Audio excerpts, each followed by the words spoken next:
May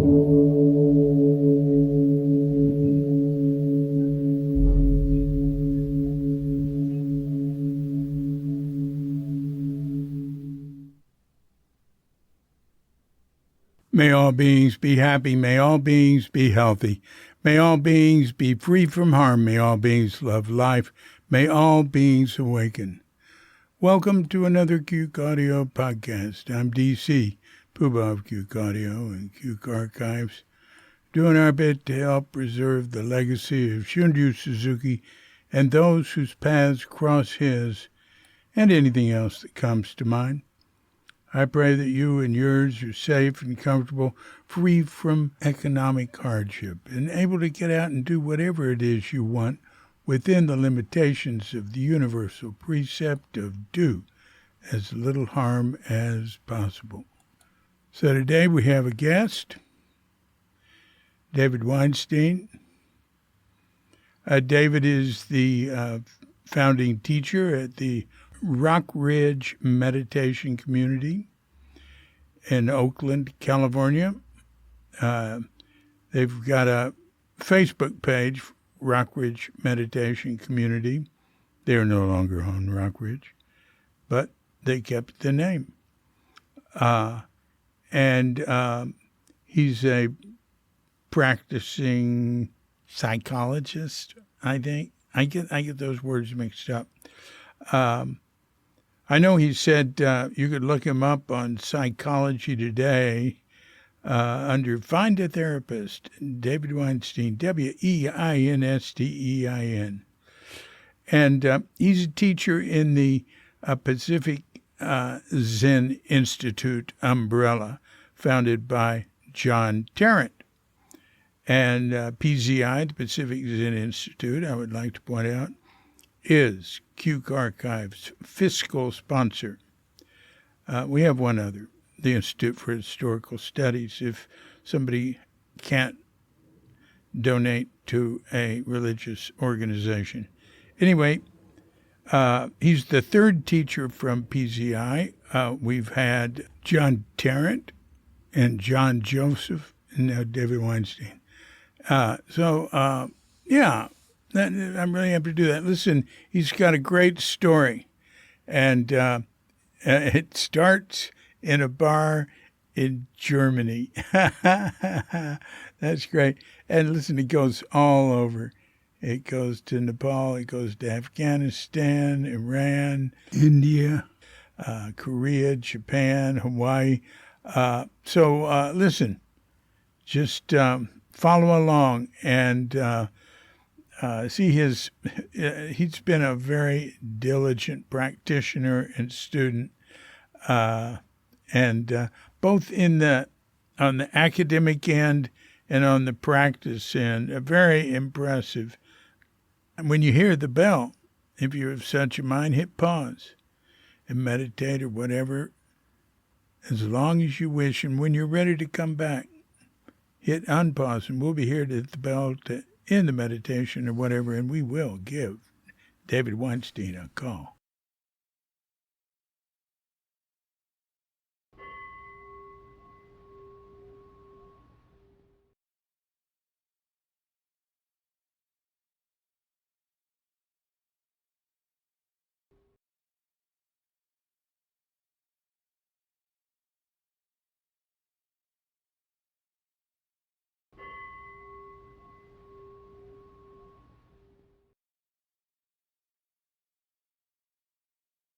Cool, a call from Indonesia.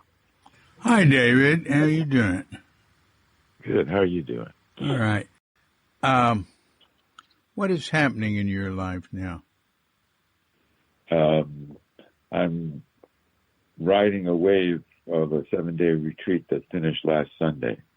Oh. Wow. And so things are just slowing and have been for the last week or so, yeah. Wow. Oh, is that in person?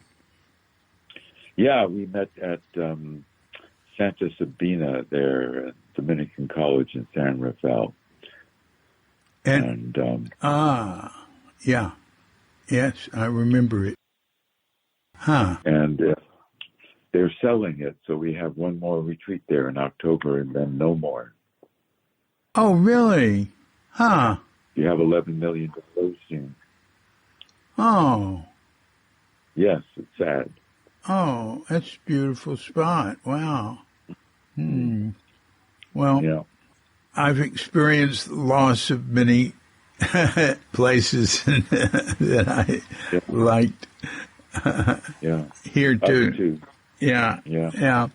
So, how did you get into this Zen thing? Where does it all start? In a bar in Germany. Let's hear. I was working as a bartender in a U.S. Armed Forces Recreation Center bar, and it was kind of a crazy place. And I was kind of crazy too. There was this guy working there who just kind of floated through the craziness, and his name was Jimmy, and he liked to smoke dope, and we smoked dope together, and he played music, and every once in a while we talk about the lamas that he had studied with in Nepal. So that stuck with me, and about, 3 years later, I was in Nepal and checked out the meditation class, they called it. I thought I was going to study meditation, like have lectures or something. Yeah. It was a retreat. It was a retreat with people doing full-length Tibetan prostrations, and I thought for a minute I was in a cult, but I knew Jimmy well and I trusted him, so I kind of didn't run away, and I'm grateful. I appreciated it and started meditating, and it was like a duck taking to water. And the Tibetan meditation was the meditation I needed at that time, because my mind was wild, and the Tibetan meditations are good for a wild mind, I found. Mantras and visualizations, it kind of occupied my wild mind, and it slowly calmed down. What year was that in the bar in Germany? Oh, in the bar in Germany? Hang on. 1974. Oh. And when were you born? 1949. Wow. Really? I didn't know that. What do you think? Well, I had no idea. I hadn't thought about it. Yeah, well, there you go. Well, also, I guess I just thought of you as younger. Yeah, I'm young at heart. Yeah, you are indeed. You are. Where were you born? New London, Connecticut. Yeah. And so, 74, you were in the military. No, I was a civilian employee of the military. I'd gone to Europe for the summer, I thought, because my best friend was in Holland and wanted me to be the best man at his wedding. So I came to Europe to be in his wedding and hang around for the summer and then go to graduate school in psychology. And I didn't come back until 17 years later. Oh. When you say you didn't come back, you mean... States. No kidding. Is that right? Yeah. 84, 91. Wow. Well, all right. Well, that's... So, all right. Back to Nepal. All right. So... Yeah, so I really clicked with the Tibetan meditation. I spent 3 months to get a 3-month meditation retreat with the lamas at their monastery, Kopan in Nepal. And then I went down to Dharamsala and I did a solitary 1-month retreat at their retreat center. And then, I went to Afghanistan. Well, but before we leave all these places, but did anything happen there, that was interesting? Or, what'd you think of Nepal? What was it like? Oh, Nepal was heaven. Mountains. I love mountains. And the trekking in Nepal was, calmed my mind. And after I started having a practice, when I trekked, I had my mantra, and my mantra just carried me magically up the trails and down the valleys, and it was, magic. And, the hash was cheap, and I enjoyed that. Yeah, yeah. There were a couple of Tibetan monks that came to Tassajara back in the late 60s who, I think Trungpa might have sent them there, but they were running monks who chanted, I think they chanted Om Mani Padme Hum, and ran messages between monasteries in where in deserts Wow. in Maybe Ladakh. Yeah, I don't remember, Tibet. I think of Tibet, it's closed then, so. Wow. Hmm. I think those running monks covered incredible distances in incredibly short periods of time. Yeah, wow. Well, and they carried very little food, and there were a couple of guys at Tassajara that started running with them, and said they drank very little and ate very little. Yeah. Well, what was Dharamsala like then? Well, the month that I was there in the solitary retreat, it was like I was the only person in a retreat center. It was it looked sort of like a motel. And it was on a hill looking down over the Dalai Lama's palace. So that was a nice view. And there was a monk there who washed my clothes, cooked my food, and washed my dishes, who I never saw. He just left it outside the door. And I did a Tara retreat, reciting the Tara mantra 100,000 times in a month, and walked through the forest and talked to the monkeys, and it was magical. And then I think I went to Afghanistan, and I went back to Dharamsala. Wait! You went to Afghanistan? Why'd you do that? Oh, I love Afghanistan. At that point, I had been across Afghanistan 4 times, and I liked the people, and there was something about even the geography reminding me of Nevada, and I wanted to go. Usually, to go across Afghanistan from Iran, you go into Herat, and then down to Kandahar, and then up to Kabul, and then out towards Pakistan on roads. But there's a route from Herat across the northern part of Afghanistan where there are no roads, and the jeeps just drive in wherever they can drive. And I wanted to do that, so I went to Afghanistan to do that. And that was special.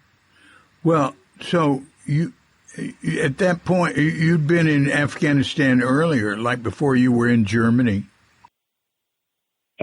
No, when I was in Germany, after being in Germany for a year, I went overland to India through Afghanistan and back, and then I stayed in Germany for 3 years, and then I went to Iran, and I taught English in Tehran for a year. And then I got kicked out of Iran. And why'd you get kicked out of Iran? I think the official charge was I had insulted the entire Imperial Iranian Air Force, and by extension, the Shah himself. How did you do that? As an English teacher in their program, we were required to play a recording so they could listen and repeat. You know, it was like a language lab. And we had to send one of the students to a supply sergeant. This was on an Air Force base, and these were navigators and engineers and pilots and co-pilots who were being trained to speak English so they could go to the United States to be trained to use all the expensive equipment the Shah was buying from the United States. Yeah. So I'm on a military base, and so one of the students would go to the supply sergeant to get the tape recorder for our language lab session. And 3 days in a row, the supply sergeant has sent me the same broken tape recorder. I knew because it had a serial number on it.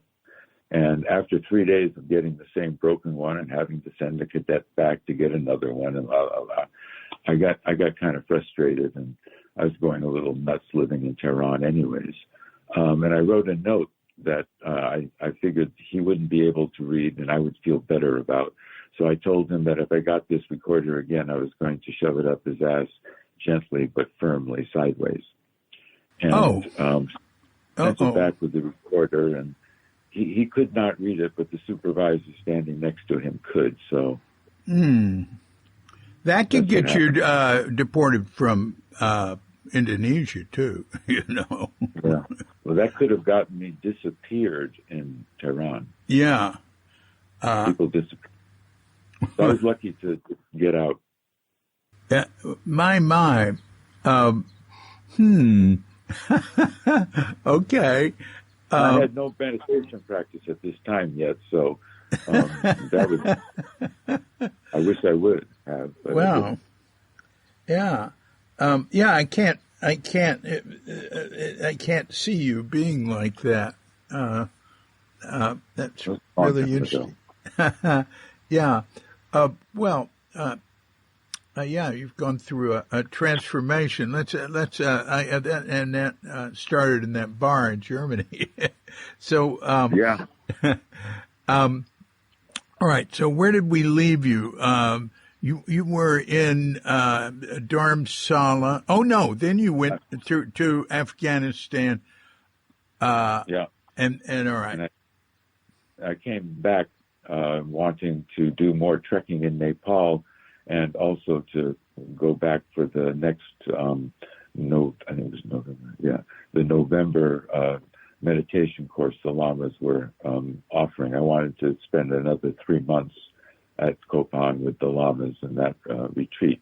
So that I did more trekking, and then I went with the Lamas and spent another 3 months there meditating. And was it during that time? I guess it was after that time, in the second 3 months in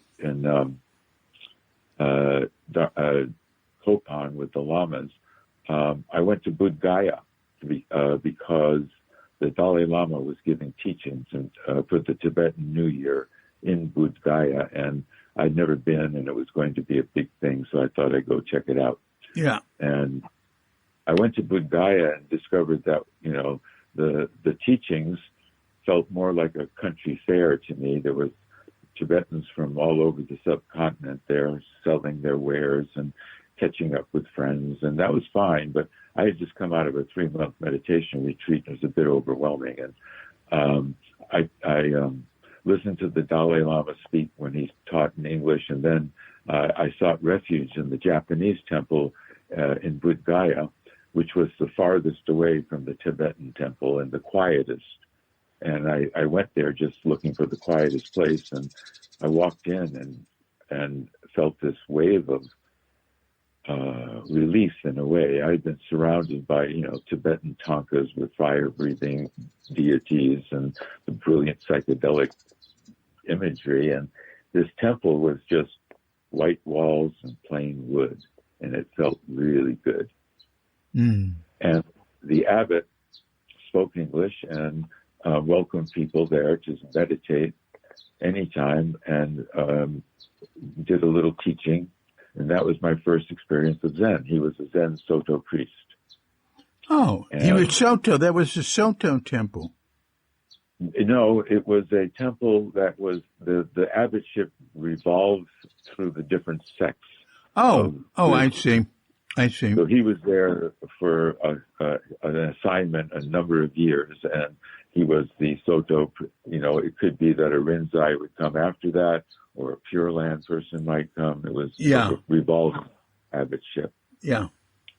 But I really liked the quiet instead of 5-bone trumpets and cymbals crashing and drums, and which was okay. Yeah. I found I really gravitated to the quiet. And Lama Yeshe was there in Bodh Gaya at the time, and I went to talk to him because I was concerned that I didn't want to dilute my practice by a little of this and a little of that. So I told him what I was doing and where I was doing it, and he said, "Oh yeah, Tibetan Mahamudra practice is the same as Zen, so go hang out at the Zen temple." I did. Uh-huh. And actually, I stayed there for a couple of months helping the abbot polish his translation of 1-inch Buddha, something Dogen wrote. Huh. And it was great. The temple was like a Holiday Inn in the middle of India. It was, the Japanese built it. It was air conditioned and nice and clean and very different than the rest of Bodh Gaya at the time. So I started a kind of hybrid practice at that point. I would do my Tibetan practice, which involved a kind of invocation and dedication and visualization, some mantra. But even in the Tibetan practice, it led to a place that was just clear sky meditation. It was shikantaza, really, just sitting. Yeah. And I would sort of extend that period because I liked it. And did that for the time I was in Nepal and India for about 3 years, and bouncing back and forth in Afghanistan and Pakistan. Then I ran out of money, and I had enough to buy a ticket to get me home via Seoul, Korea, and Tokyo and Honolulu. And I knew I could get a job teaching English in Korea, so I got a job teaching English in Korea and continued my sort of individual practice. But I also bumped into somebody who was practicing with Kusan down at Songkwang Sa, and went down there several times to have my own little retreat, and got a couple of interviews with Kusan, which was my first instruction by a Rinzai Zen teacher who was a koan teacher. And his instruction to me about koan practice was, make your mind a question mark.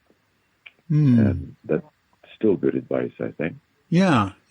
Kusan was his name. Now, where was this? It's at a temple called Songkwang Sa. Stephen Batchelor was there, and Martine was there. They were there as monks and nuns practicing at the time. Is that right? Where in Korea was it? South of Seoul, but I kind of lost track of exactly where. Well, that's all I need. Drive. Yeah. That was a special time, I guess. I was lucky to be there when they were there, and then Robert Buswell was there. He's now, at the time, he was Hae Myung, was his Korean name, but he's who I bumped into in a Buddhist shop in Seoul, and we talked, and he invited me down. Huh. Wow, that's really interesting. So how long were you there? I was in Korea for a year. I got a really good job teaching English at the Yonsei University and their Foreign Language Institute, which allowed me to study Korean and intensively for free, and I did, and was enjoying that and loving Korea in a way. And yeah, I understand that. I like Korea a lot. I always found it a relief coming from Japan to be in really. Korea. Friends who I taught English together with in Tehran, who I met while traveling, and I was talking to them about running out of money. And they had taught English in both Korea and Japan by the time I bumped into them again. And they recommended I go to Korea because they said if I went to Japan after being in Asia as long as I had been, it would be culture shock. Yeah. And they were right. They were right. Yeah. In Japan, you don't want to work for a Japanese company. I mean, people do, but, I did when I was in Japan. Oh, you did? Oh, God. We had we did everything under the table, and it was all private. When I was did that too. But, yeah. Okay. Steady job, right? Oh, so I'm in Korea. I've been in Korea for a year. I have 2 girlfriends who don't mind that I have 2 girlfriends, and I'm thinking I'm in heaven. Yeah. My ticket was when I bought my ticket in Bangkok, I was told that I could renew it for 1 year, meaning I could extend it for a year. So I went to the Korean Airlines office and said, I'm having a great time here. I want to extend my ticket a year. And they looked at my ticket and said, yes, no problem. We'll be right back.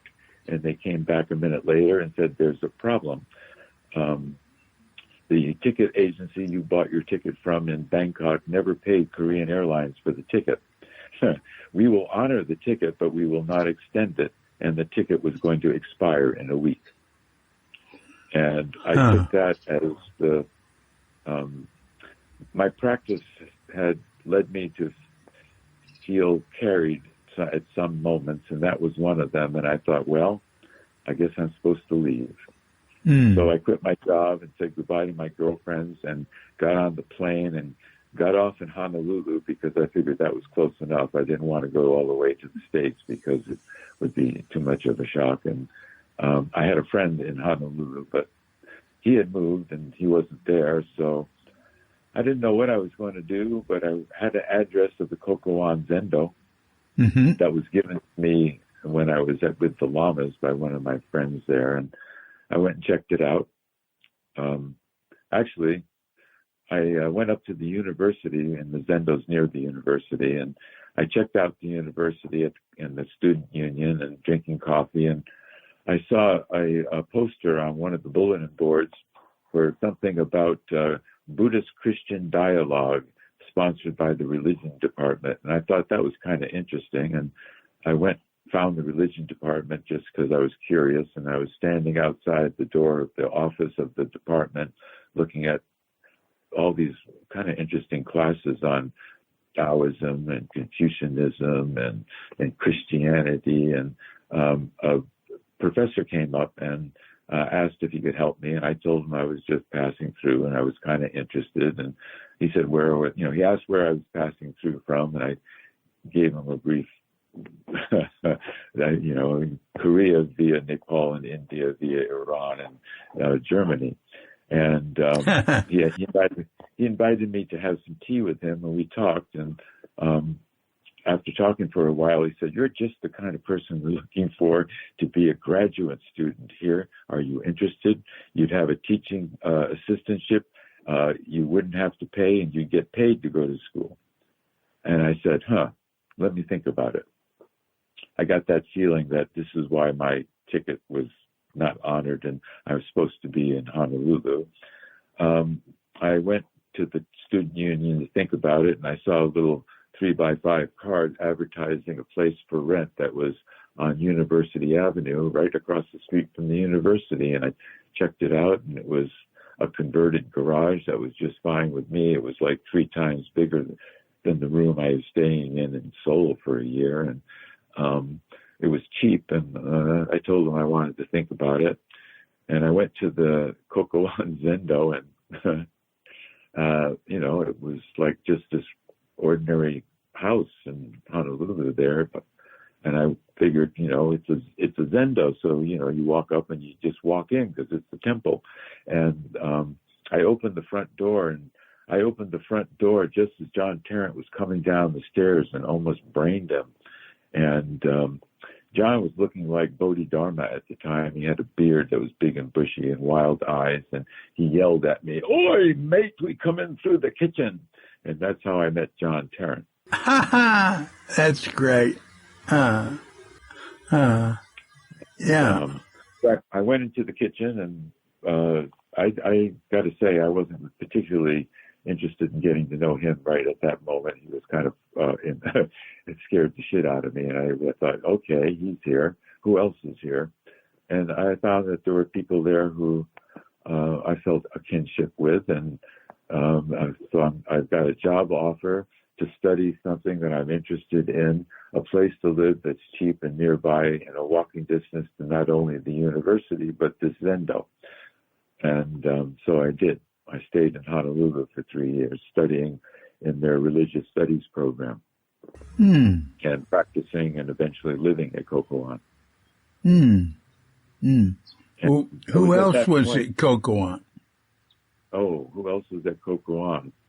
Nelson Foster. Oh. Joe Barbaro. Someone named Ken Schultz, who's now in Japan and been living there for 40 years, who came over to practice with Yamada, but ended up practicing Aikido instead. Who else was there? The current abbot of the Pololo Zendo was there. Michael Karen. Yeah. Well, when you think of it, I can fill it in later. But give a picture of Kokoan, what's the lineage, who founded it, who's the teacher? It was Aiken Roshi. Yeah. Kokoan had been their home, he and Anne's home in Honolulu. And, Anne's family had money, and so they had a nice home. And then there was the Maui Zendo, which Anne's money also bought. And Kokoan was like city center, and the Maui Zendo was like Tassajara, kind of. That kind of feeling. Yeah. I practiced at Kokoan for 3 months before I even saw Aiken Roshi. Oh, really? Why was that? He was on Maui in a practice period, doing intense practice. Yeah. And he came over to give a talk at the Mo'iliili Library. And that was the first time I'd seen him at the library. I didn't see him at the Zendo. I went to the library, and it was very crowded, and I'm there, and I see this kind of skinny white guy come up to the front, and I say, "That's him?" First of all, all of my teachers had slanty eyes, whether they were Tibetan or Japanese or Korean or whatever. And so seeing a white person with round eyes was a little bit of an adjustment. And then he looked kind of feeble and not healthy. And his voice was, and he didn't speak so and it was just like that. Okay. But I figured, the people that I'd gotten to know at the Zendo, I liked and trusted, and they seemed to like him. So I tried to put my judgments aside and listen to his talk, which I didn't find inspiring, but okay. And we did not connect. I would go. I was transitioning from a koan practice and from a mantra practice to a koan practice, and my mantra practice, my Tibetan practice in general, had been one that had given me the ability to find peace in the midst of chaos of my mind, and I really appreciated that. Taking up koans stirred up the chaos in my mind, and I did not appreciate that and questioned whether it was even good for me. And so when I went in for Doksan with Aiken Roshi, and he said, "Show me Mu," I looked at him and thought, I don't know. And then, I was in there for 10 seconds, and he'd ring his bell, and I'm thinking, this is it.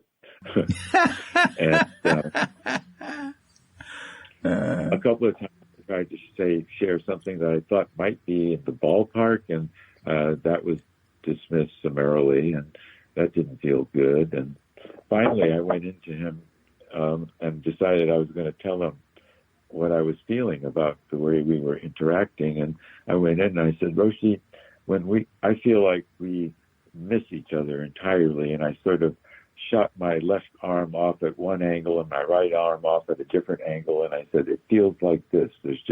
We're going off at different angles and we just don't connect. And there was a pause, and he kind of leaned forward to me and looked over his glasses, and he said, that's you, not me, and rang his bell. And I actually was kind of happy because it just confirmed exactly what I was saying. And I left feeling like, okay, well, he's not my teacher, but I have the other two gems.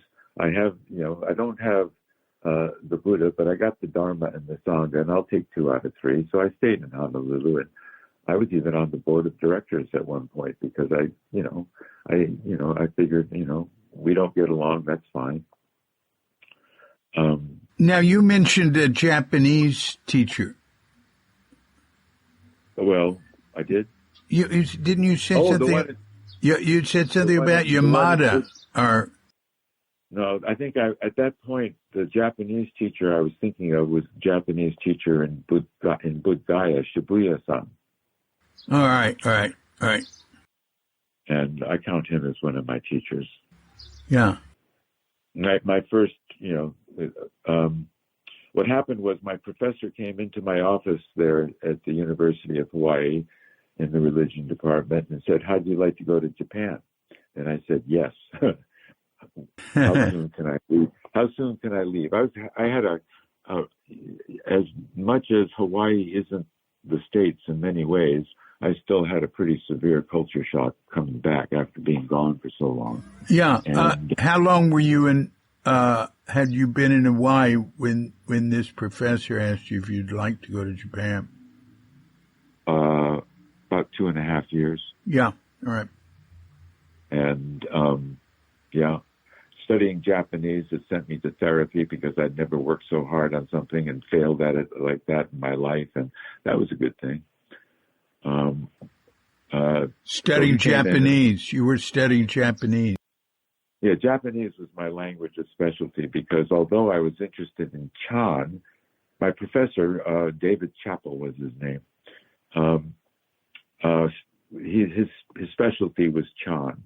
And I liked him a lot, and I was interested in Chan because, that's where Zen came from, and I was interested in the history and the roots. And he said, if you want to study Chan, learn Japanese because they're the best scholars in the world. Wow, that is amazing. And so I was learning Japanese so I could access Japanese resources. And wow. Had to pass a proficiency test in Japanese even before I went to Japan. The proficiency test was, they gave me a text to translate, and I could bring in as many dictionaries as I wanted so long as I could translate the thing in a certain amount of time, which I did, which resulted in me studying Japanese for 3 years in Hawaii and getting to Japan and not being able to order a hamburger at McDonald's, really. Because the Japanese I was taught was so formal that, I couldn't understand everyday Japanese. They couldn't understand me because my pronunciation was bad and everything. Anyhow, I jumped at the opportunity to go. I said I had to come up with a research project because the opportunity was the University of Hawaii and Komazawa University, which is a Soto Zen university, had just hammered out an agreement to exchange scholars. And if I could come up with a research project, I would be one of the 2 University of Hawaii scholars going to Komazawa in exchange for their 2 scholars coming to Hawaii. So I wrote a proposal to study Morita psychotherapy, which is said to be based on Zen, and I wanted to check it out and see how much Zen there was in it. And that got accepted. And so it took about 6 months for everything to go through, but I ended up going to Japan in January of what? '82, I guess. And So you went to Tokyo? Yeah, I had a room in the dormitory at Komazawa University. Me and my other colleague, Melvin Takemoto, and because this was the first time they'd ever done this, they'd never guest hosted foreign scholars. They didn't know quite what to do with us, so they put us in the baseball dorm because they didn't want us to mingle with the regular students. I think we might, I don't know, something bad would happen. And that was kind of interesting. Komazawa University baseball team were the national champions, collegiate champions at the time, and they actually practiced zazen as part of their practice of baseball. So that was fun. People walking up and down the hall swinging bats. You had to be careful when you walked out of the room. Plus, through a connection at Kokoan, I had a room waiting for me in Kamakura that was part of a collection of places that were controlled by the Zendo in Kamakura for visiting Zen students. So I had two places. I had a Kamakura weekend retreat and a Tokyo office spot, sort of. Yeah. And, I love Kamakura. It's wonderful. Yeah, I love Kamakura. I lived there for almost 7 years. Wow. So once my fellowship, what happened? I got to Japan and realized that in order to do my research, I have to be able to talk to Japanese psychotherapists about their practice. I couldn't order a hamburger at McDonald's. So I enrolled in an intensive Japanese language course in Tokyo and went 5 days a week and in class 5 hours a day. And I did that for 2 years before I was able to actually talk to a psychotherapist. Meanwhile, my professor is extending my program and giving me extensions to do further research and whatever. And I'm still in Japan I'm in Japan on a cultural visa because I'm a student, or a student visa. I'm not sure which. And by the time I got ready I talked to some and was invited to offer a paper at the annual Morita Psychotherapist Conference in Tokyo about my research. Actually, it was just basically outlining what I was planning on doing because I hadn't really done it yet. I had just started talking to people, but I thought, okay, that would be a good thing to do. I can meet lots of Morita psychotherapists that way. And writing that, I had to, write a speech basically in Japanese, which was daunting. And but I got it done, and I delivered the speech and answered questions, and it was by all measures a success. And on the train home from Tokyo to Kamakura,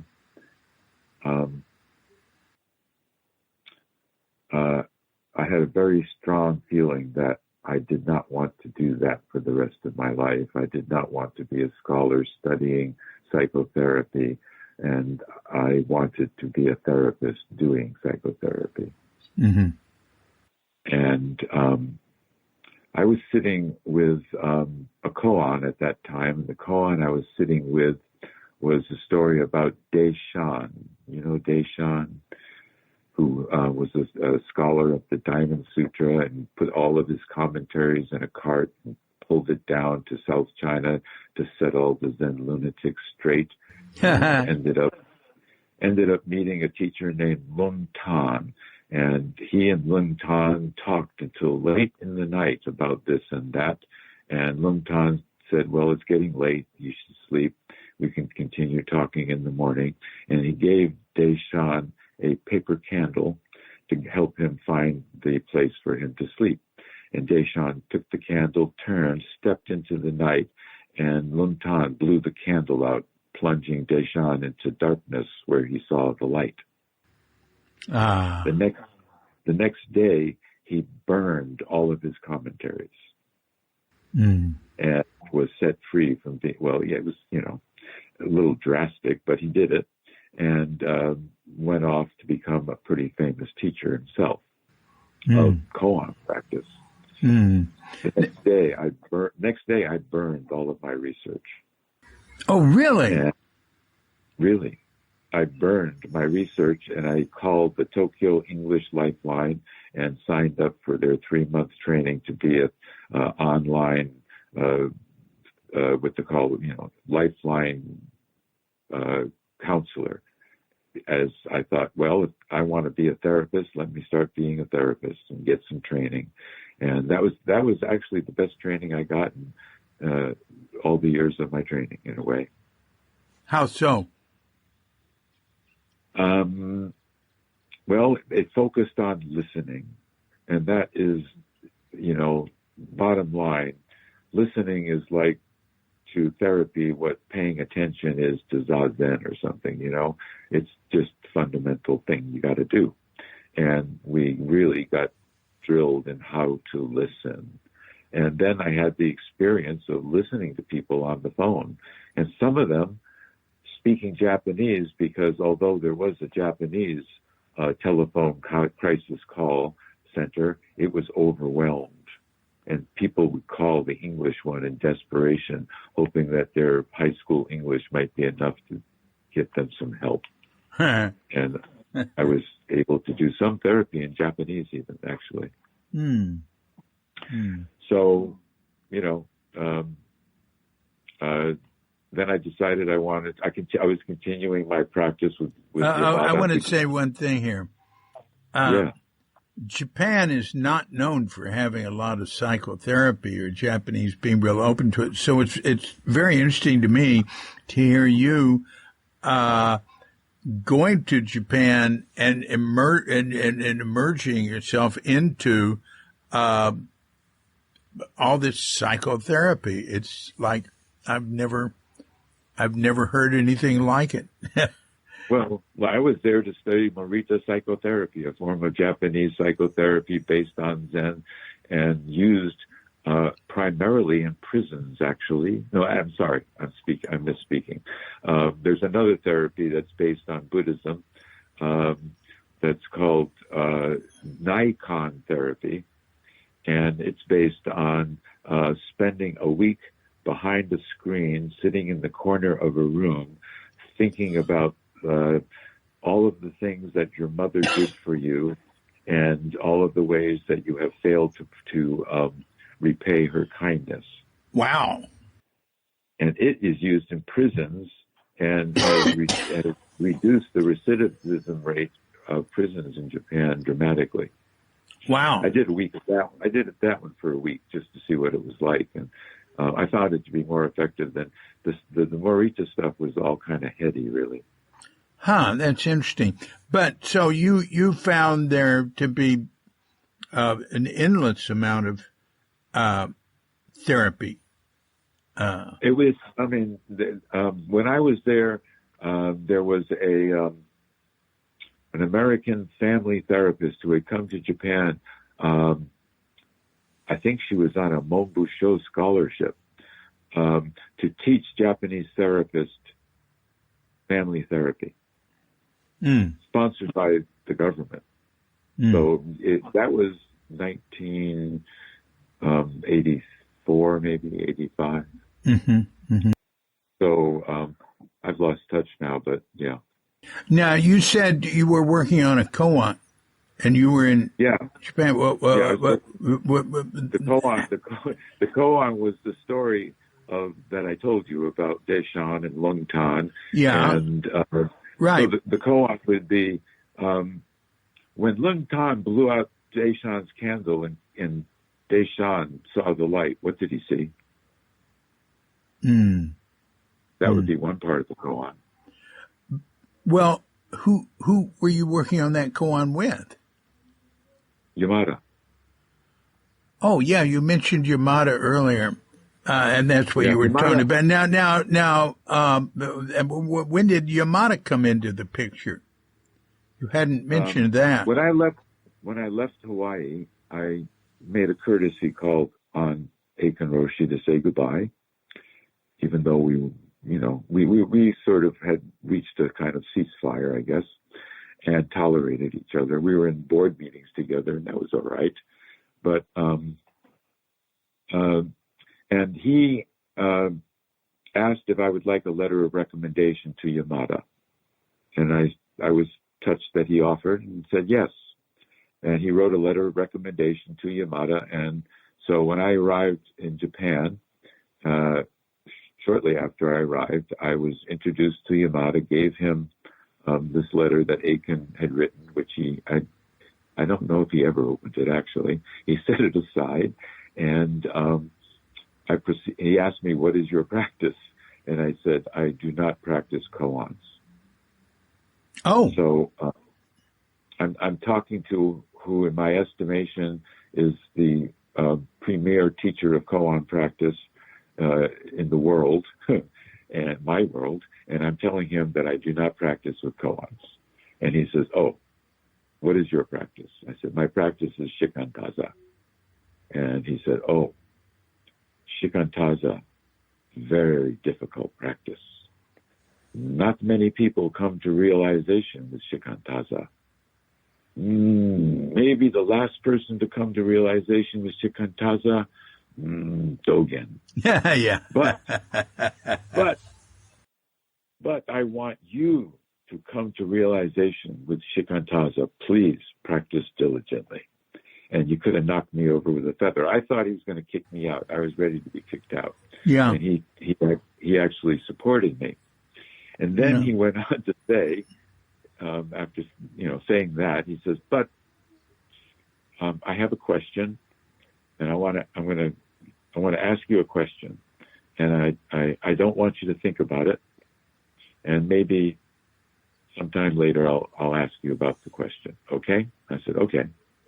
He says, how do you stop the sound of the distant temple bell? And I'm going, okay.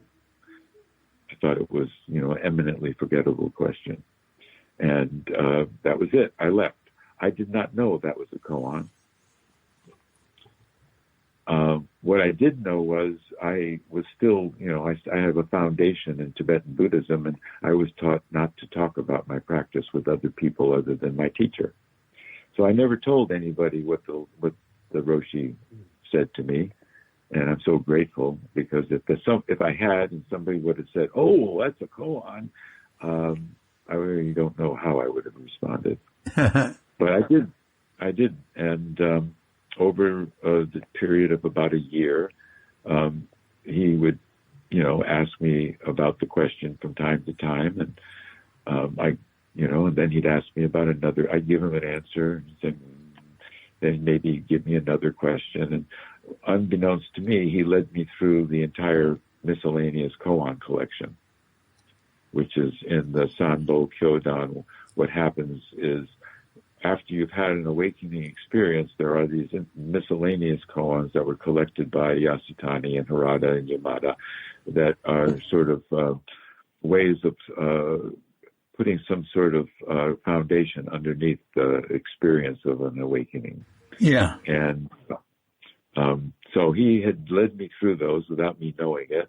And then after I'd been there for about a year and a half, I guess, on the last day of a 7-day retreat, which was the first day and the last day, he saw everybody, 60 people. He saw 60 people in one day on the first. So they were very quick. They were not long interviews. And so, it's like, go in, thank you very much, maybe you talk about a koan. So I went in with that frame of mind, and I went in and sat down in front of him, and he looked at me and he said, so, tell me when you met Mu. And I did. I told him about an experience I had had long before, an experience I had told Aiken Roshi, and Aiken Roshi dismissed it as nothing. But somehow, without thinking, it came out of my mouth when Yamada asked me, and he listened, and then he shook my head, told me congratulations, and gave me a paper copy of the koans he had already led me through. And he said that he thought at that point, I should think about taking up koan practice, and I did. And I I And what was appreciate his lineage? Well, Yasutani was his teacher, and Harada was Yasutani's teacher. All right. So that would be the lineage in the Sambo Kyodan, anyways. Yeah. So I thought maybe he had some Rinzai creds. But He studied with a Rinzai teacher, but on his way to studying with Yasutani. I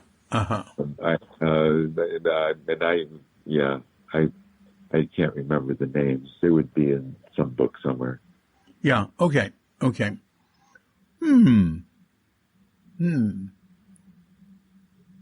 So please continue.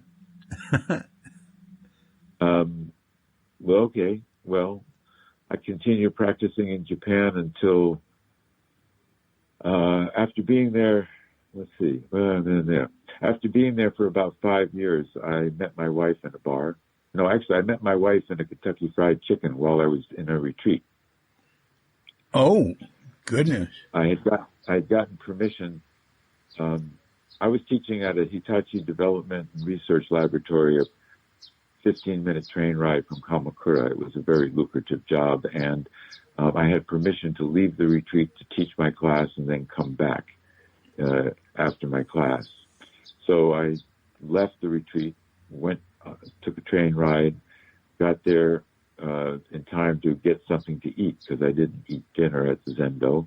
And the closest thing and the thing I wanted to eat most really after Zendo food for almost a week was a Kentucky Fried Chicken fillet sandwich.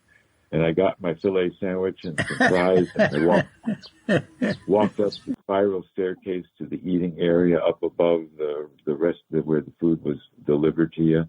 And as my head came up above the floor, my eyes locked on this woman who was sitting alone in the corner at a table. And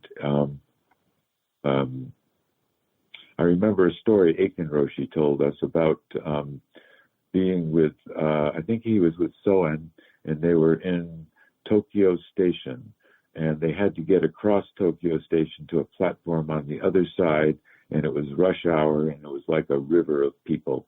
And Soen turned to Aiken and said, "Doksan," and just plowed into the crowd. And I saw her and thought, "Doksan," and I walked over and asked if I could sit down.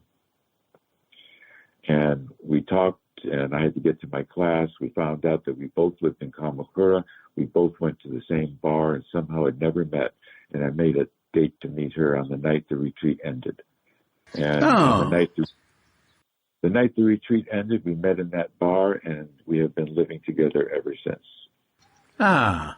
And what year was that? That was 87. Oh, wow. Wow. So I'm starting to think that I'm thinking I'm going to live in Japan because I'm liking it in Japan. And if I can, and at the time there were so many multinational companies who have offices in Tokyo sending their staff to Tokyo and the families of their staff to Tokyo, that English-speaking therapists in Tokyo were just overwhelmed because there was so much. Families were falling apart because the men were always working and the women had to do everything and la. Yeah. So I thought if I could come back to the States and get my license real quick, maybe, 4 years, I could go back to Tokyo and we'd have I'd make good money and I'd have a place. I have, my wife, and I'd be happy. I'd have my Zen teacher. It'd be great. And so I started looking for programs that I wanted to go to, and it boiled down to 3. One was Naropa in Boulder. The other was CIIS in San Francisco, the California Institute of Integral Studies. And the other was JFK down in the South Bay, kind of Palo Alto, I guess. And I was kind of leaning towards Naropa because of my Tibetan foundations and everything, and I love mountains. And then I heard that John Tarrant had been made a teacher and had moved to Santa Rosa, California, and I thought I'm going to CIIS because I want to practice with John. Hmm. Hmm. So I got into CIIS and came to California and studied at CIIS and practiced with John, and here I am. Wow. Wow. That was 80, what year? Uh, That was 87. no, I met my wife in '87. We left Japan in '88. At the end of '88, we took a 3-month honeymoon through China, Nepal, India, Thailand. Got back in '89, February. So that's when it started, February '89. Wow. Well, what John's happened? daughter, Serafina, had just been born. She'd just come home from the hospital when I went up to visit John the first time. Oh, wow. Wow. Well, what, what did you do? What happened in California then? Well, I moved. We lived together with John Joseph, who was a friend from Kamakura, who had gotten the job as an analyst for a brokerage agency in San Francisco, and had a house that he bought, but he was so busy he hadn't done anything, and he invited us to live with him. So we did. And I was going to school and living with John, and my wife got a job as a florist, and I was a Japanese-speaking tour guide to make some extra money. So when I wasn't studying or doing whatever I needed to do for school, I was meeting people at the airport and giving them a tour of San Francisco on the way to their hotel, or sometimes driving them to Monterey or Yosemite. That was a good one. Yeah. Wow.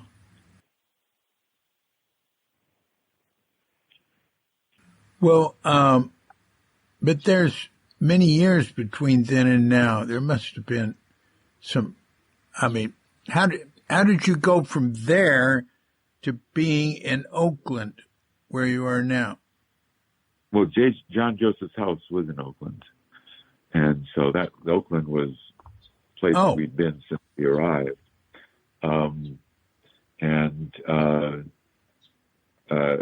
When I arrived, there was a small sitting group that was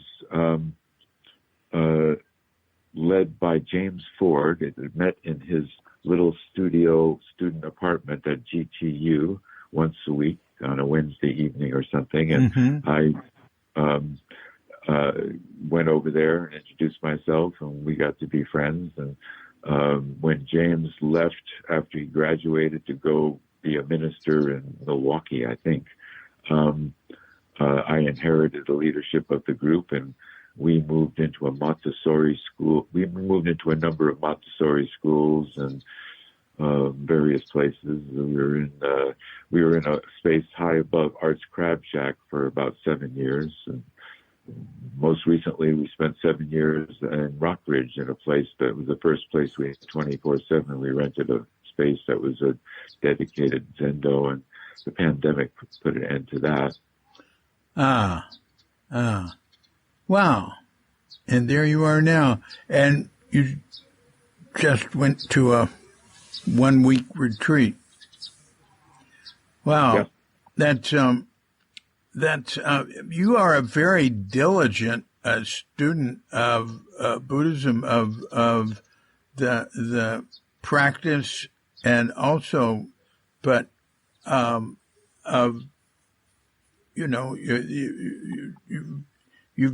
you've done the book study, and the people study, and the self study.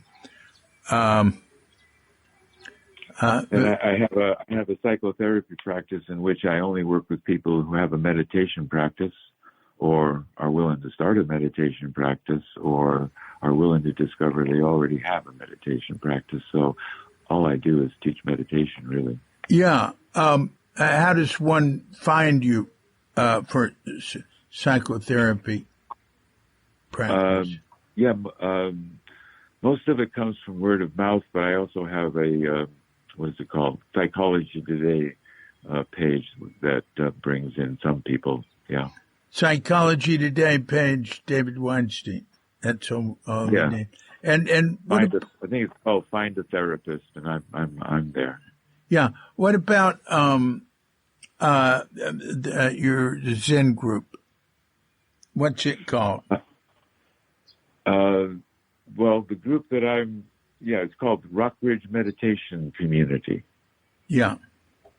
Because we met in Rockridge, but now we meet online, and that's all we do. We don't have a physical space. Yeah, that's happened all over.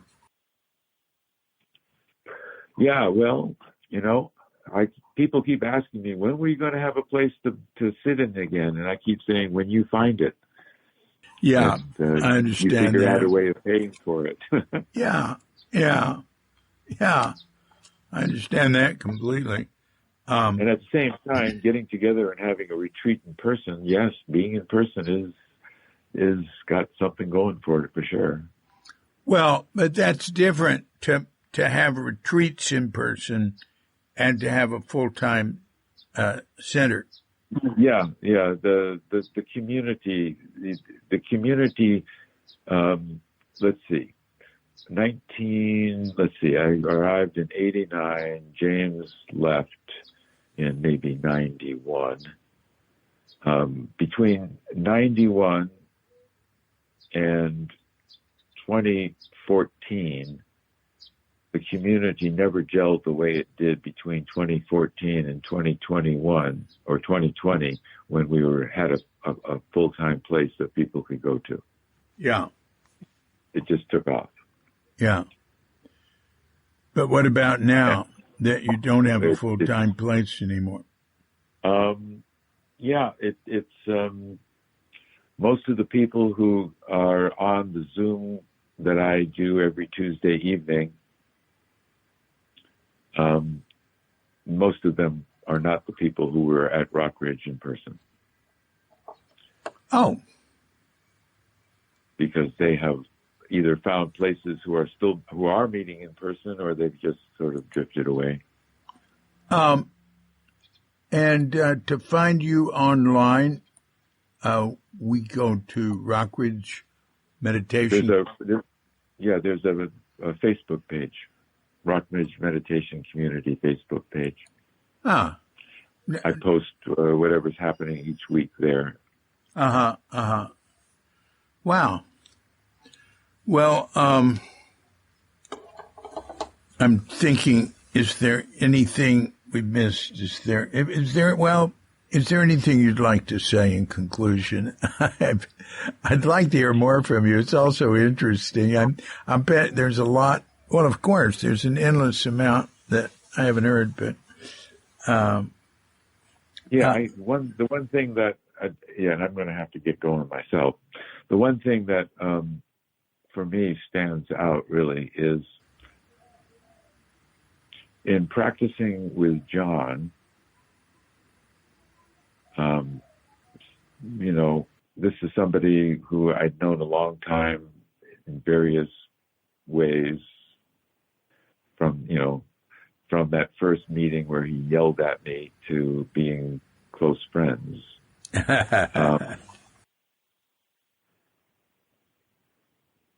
I was willing to do something that I don't know if I would have done if it had been somebody else. There were a number of times in Japan when I was working with Yamada when sometime I'd be just doing whatever it is I'd be doing during the day, and the koan that I was spending time with would suddenly light up, and it would be like, wow, this is the koan that I'm sitting with here, happening now in my life. Wow. And I mentioned that to Yamada a couple of times, and each time I mentioned it to him, he would listen to me as I described what had happened, and he would nod, and then there'd be a pause, and he'd say, yes, well, back to the koan. so I got the message that he can't go that way. He's an 80-something-year-old Japanese man, and what I'm telling him is not in his experience of his koan practice, evidently, and that's fine. So I stopped bringing those experiences to him. When I started working with John, to my delight and horror, he said, well, where are you with Yamada? And I said, well, I just finished The Gateless Barrier and I'm starting the Blue Cliff record. And he said, what do you think about going back to the beginning and starting from the beginning again? And I thought, great. I thought it would be great. And at the same time, I had a craving, grasping, wanting to, move on and achieve and whatever. But we didn't. We started right from the very same miscellaneous koans that Yamada led me through.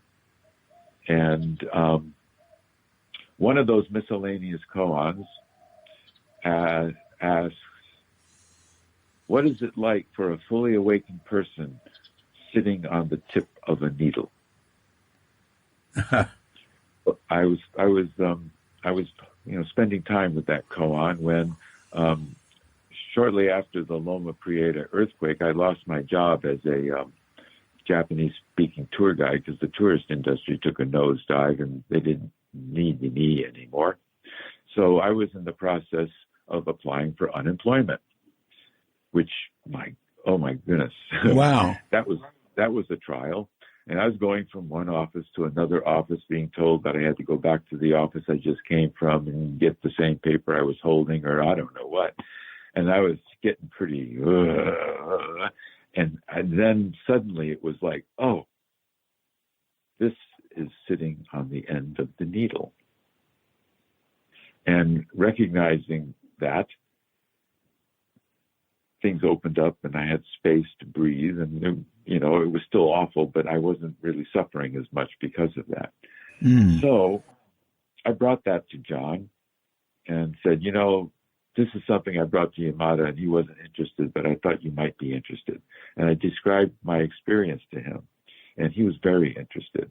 He had been interested before I brought it to him about how do we bring the koan practice into life, because people were able to get through the entire curriculum of koans and be unchanged by it as human beings. And not all people, some people were changed by it, yes, but some people weren't. Actually, maybe a lot of people weren't. So this seemed like a way of integrating the insights that can come from a koan practice into the fabric of our everyday life. And from that moment on, every time I brought a koan to John, it was the sort of classic traditional presentation of the koan, in addition to, well, what's it in your life? And that is a question every PZI teacher asks every student as they work with koans now. And that, if anything, for me, is the flavor of PZI, and I'm grateful for that. Yeah, the Pacific Zen Institute. Yeah. Yeah. It is not the only place in the Zen universe where teachers are asking students, what's that in your life either? I know that too. Yeah.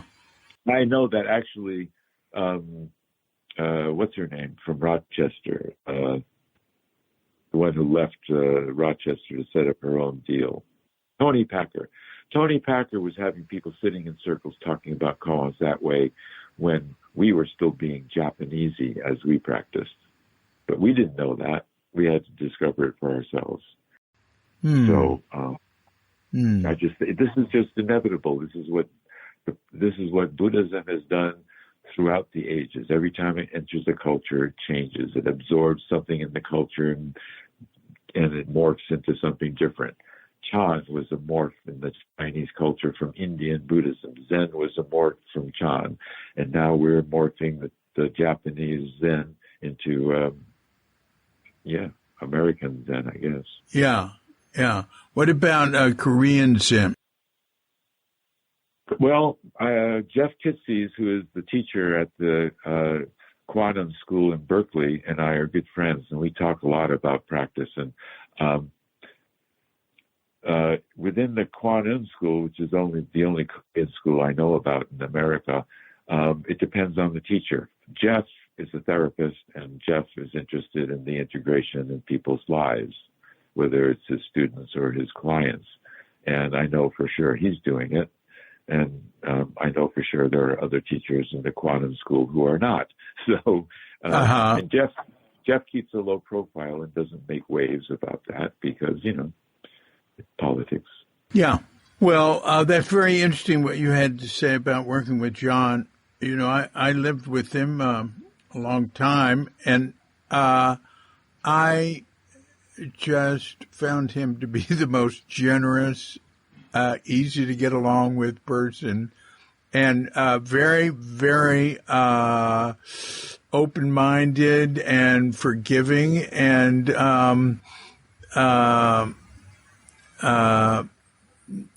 he was just. I'll always be very grateful to him, and I continue to be supported by him in ways, So he's an important person in my life too.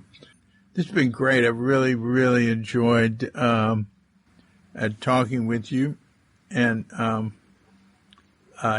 hearing all you had to say. It was really interesting and eye-opening and extremely impressive. So I hear your voice, every once in a while coming from another room. Yeah. I hear your voice sometimes too. Yeah, because you're my wife's teacher. That's very cool. That's very cool. I'm very happy about that. Okay. Yeah. Well, thank you very much. And you take care. You too. Take care. Say hello to Katinka. Yeah, I will. Bye-bye. Bye-bye. So thanks a lot, David. Ha-ha. Quite a story. Good for you. I want to say one thing. I'm going to wait for this airplane to pass. All right. I paused, so you didn't get to hear it passing as thoroughly as I did. When he talked about how he would present to Yamada some experience he'd had outside of just formally working on the koan, and Yamada would just say, just continue with your koan. And then when he worked with koans with John Tarrant, John would talk about it, and it was just such relief to him, and he found it very rewarding. Same with Shunryu Suzuki. People would go to Suzuki and say, I experienced myself disappearing. They want to talk about it. He'd say, very good. And how's your work going? Really, I've heard that story from a lot of people. So somewhat I think it's a traditional method of teaching in Japan, but I am not qualified to discuss that further. But I have noticed that from Japanese teachers, and then from Westerners more of wanting to talk things out more and explore more. And like he says, that's Zen becoming more Americanized. One thing that we didn't touch on that I would like to mention, and I should have asked it when David was listing where they sat, his group sat in Oakland, because one place that they met and did zazen was in Jerry Brown's place. Jerry Brown had a big place in Oakland when he was mayor, the former governor. And he had practiced with David Weinstein, John Joseph, and John Tarrant in Kamakura with Yamada. If you go to the PZI, Pacific Zen Institute website, pacificzen.org, And there'll be a link there for John Joseph's Zen Luminaries podcast. There's one with Jerry Brown, with David Weinstein, John Tarrant, and John Joseph, where they get into that. And Brown talks about, his spiritual path. And it's really good. It's worth listening to. So anyway, that came to mind that I should mention. Yeah, and there's also one with John Joseph that was done in January. Now, I don't know how to access these, and I think they might ask for a donation to listen to it. But if you're interested, just go, sign up for the website, and you can figure it out. So thanks a lot again, David. That was great. This has been a Cuke Audio podcast. I'm DC, Booba of Cuke Audio and Cuke Archives, coming to you from sleepy Sanur with Doggy Bandita, Feline Manis, and dear lovely Katrinka, and we're wishing you and yours and all of us a grand awakening.